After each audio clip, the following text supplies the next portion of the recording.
everyone, welcome back. This is Laura and I am coming to you guys from Connecticut, Zone 6. And can you believe it's August already? We are doing the front garden tour for August. This is just the beginning of August right now, but I am planning on moving like a ton of stuff around. So I wanted to get this done early in August because I think it's going to look a lot different later on.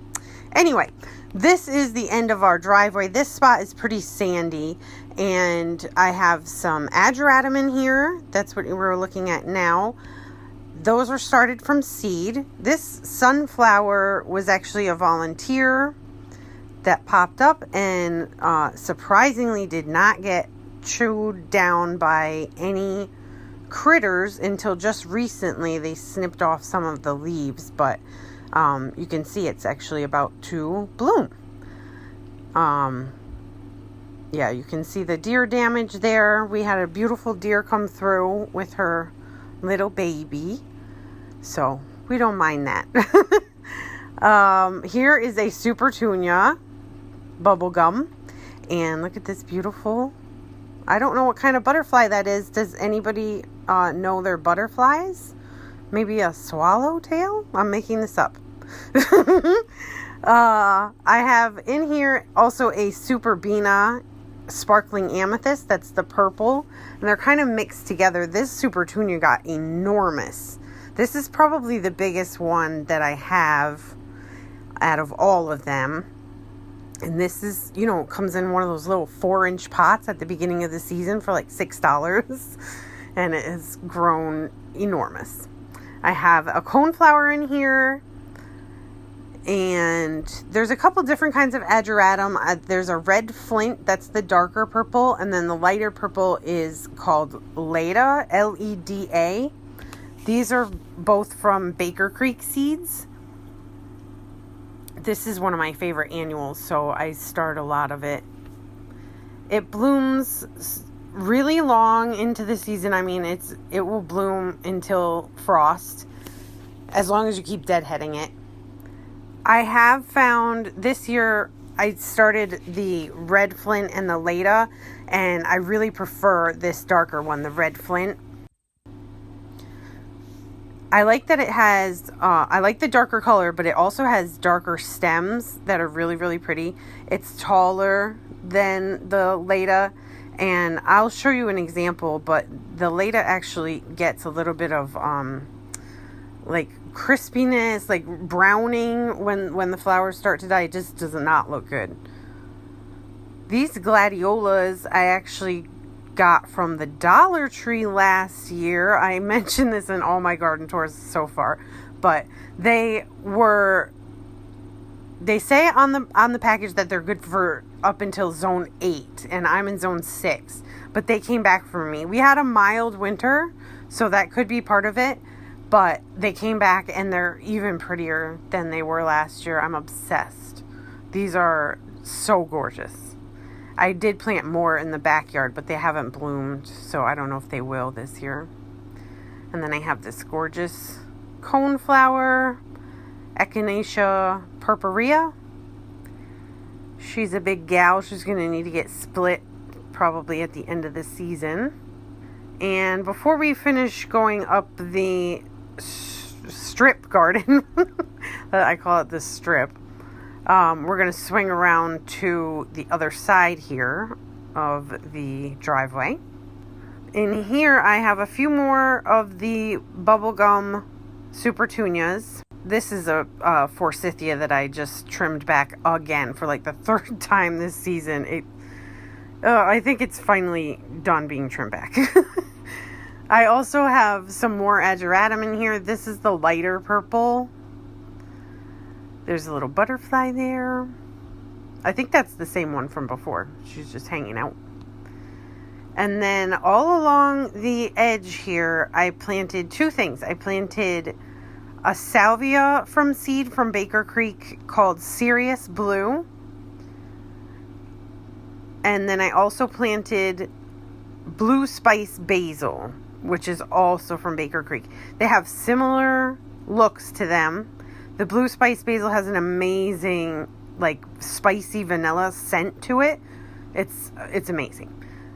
This one here is the salvia, and this is my first year growing this one. I love it. This is probably my favorite salvia that I've ever seen. It's gorgeous. Let me give you a better shot at the blooms. Look at this one. The color, it's not even coming across. Like, it's so purple, but like a little bit blue. It's just so pretty. I have some more ageratum in here. I have that in a couple places. But these salvia are perennial, so they hopefully will come back for me next year. Also, the guys just came and like paved the road in front of my house. It had not been paved before. It was always a dirt road, so they added like concrete just on part of it. But it's pretty kind of nice having like a nice line there. I also have a few spirea in here. And I actually just picked up another one on clearance, so I'm going to add it into the end of this section here and probably get some more. And here we are back on the other side of the driveway, back in the strip. There's that beautiful, I'm giving you a shot of weeds that I just weeded out of the garden. There's a few empty spots in this strip that need to get filled in. Like I said, I have plans to move some stuff around, so hopefully this is going to get all fixed. There's more ageratum in here. It's everywhere, guys. I love it. This is a peony. She's looking beautiful, even without flowers. These bachelor's buttons, I think I messed up here. I cut them way back, not even thinking about it, and they got totally fried, of course, when I did that. So I think they're dead, pretty much. I have a few bee balms that self-seeded from last year. There's more ageratum in here. And I have the ageratum in this section mixed in with some different types of salvia. There's a white one, there's a purple one. Those are kind of just out of bloom, so I've cut those back. And more ageratum. And then we get into the yarrow section. So there's a few yarrows in here. There's also a bee balm. This bee balm is spotted bee balm that I started from seed last year from Baker Creek. And this plant is amazing. This is a pollinator magnet. They go crazy for this thing. Actually, I don't know if you guys can see, there is a really weird like wasp on this one that has like orange wings, and then there's another one that comes on here that has like bright blue wings. You'll see bugs you've never seen before if you have a big stand of bee balm. And over here is a bunch more yarrow. It's pretty toppled over, but that's okay. And a bunch of phlox in here as well. This is an aster. It's a giant Chinese aster that I started from seed this year, and they're just starting to bloom, and they're gorgeous. I really like those. These phlox, I don't even know if they'll bloom. It's like as soon as they get ready to bloom, someone, probably the deer, comes along and nips off the tops. There's also a volunteer tomato in there as well. I kind of like how the yarrow looks from this angle, tipped over. I'm like okay with it.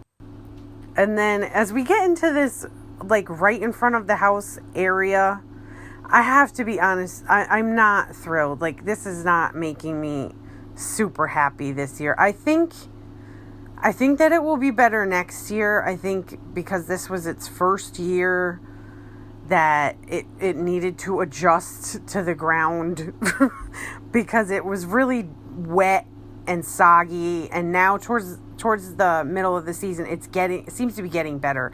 That might have something to do with we have terrible invasive Asian jumping worms here, and they till the soil super fast. So it could just be that they are tilling the soil in here really fast, and that's why it's seeming better. We'll talk more about that later. Over here I have some cosmos and some echinacea and some yarrow kind of all mixed together. But these super tunias that I had in here, I don't know. I cut them back by quite a bit a couple weeks ago, thinking we're going into like the hottest part of the summer. It's going to get crazy. I want them to last, so I cut them back. And then we just got hit with like the weirdest weather. It's cool. It's like 70 degrees. Like, I don't know what's going on, but they're not looking great. There's been a lot of rain. It's not looking great over here. But anyway, I have a little fat Albert baby blue spruce that I love. I love him. And these ageratums really do look good. These are probably look the best out of everything in this section. These red flint ones. This color, it's so pretty. It's like really, really deep maroon when they very first start to bloom, and then they like fade to a lighter purple. I just love it. And the stems, I love the dark stems on them. I do have some buds on my hydrangeas, finally.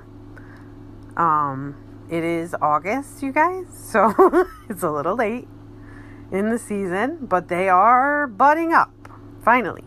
This one here is one of the Leda ageratums, and you can see what I mean about the browning of like the older flowers.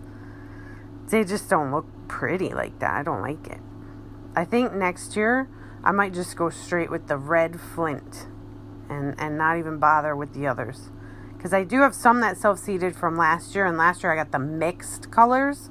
And so I have a few like white ones popping up and some purple that are a different color purple. And I like those. This is a Happy Face Potentilla from Proven Winners, and I love it.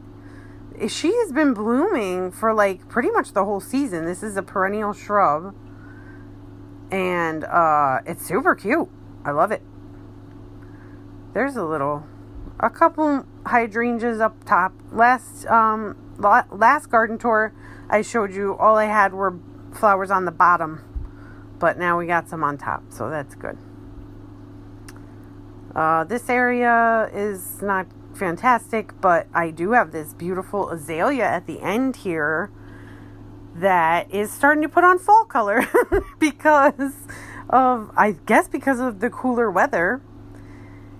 But it's beautiful. It looks so pretty. It's like hot pink. I really like this azalea. Sometimes the deer will come and chew on it, but I actually think that might help because it seems to put out a lot of new growth after they do that. I never have to prune this thing. And the flowers in the spring are beautiful as well. I love that shrub. Oh, and here we are on the other side of the driveway. I've talked about this area a few times. It's very new, so there's not a whole lot to look at right now. But there's a few echinaceas in here. There's some lavender and a few panicle hydrangea. This echinacea is gorgeous. The color is amazing. It's like it's almost like an orangish, but it's also really, really deep pink, almost like red. The color is like hard to explain, but it's super gorgeous and I love it. These hydrangeas have been getting nipped on a little bit by deer, so oh well. These are more of the giant aster. Here's a good one. She's looking gorgeous. They almost kind of look like chrysanthemums, but, different form. But the flowers look similar. There's a little bit more yarrow over here as well, kind of spilling over, which I like.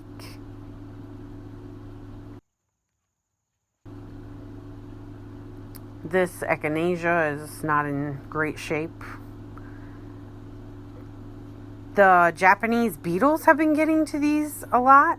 I did just hang one of those beetle bags because lots of people said that they work really, really well, and then other people say like don't get them because they just attract more beetles. But since I've hung it, there's beetles in the bag and I haven't seen any on the plants, so I consider that a win.